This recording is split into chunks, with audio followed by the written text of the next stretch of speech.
Peeku Park in Yercaud is a must-visit place for pet lovers.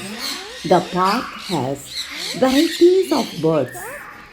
I enjoyed a lot over there, and it was one of the unforgettable days for me. In the beginning, I felt a little scared, but after some time, I started enjoying with birds. It was a great experience. The place is well maintained and they have a great collections of exotic birds. They are giving seeds to feed the birds. So many birds come and sit on our hands and shoulders. All are well trained birds, so no issues.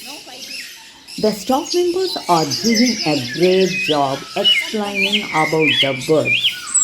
The entry fees is rupees 300 per person and rupees 200 per kid, and even rupees 100 for kids cycling.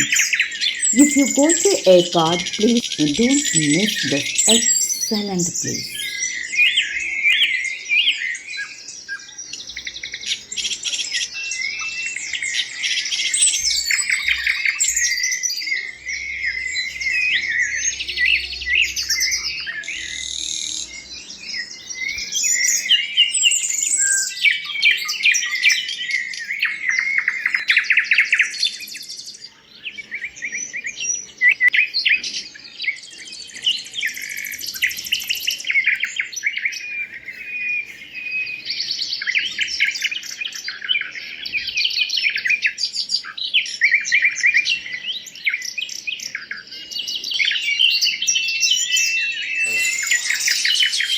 ಇಲ್ಲ ಅದನ್ನ ತಾಕುತ್ತೆ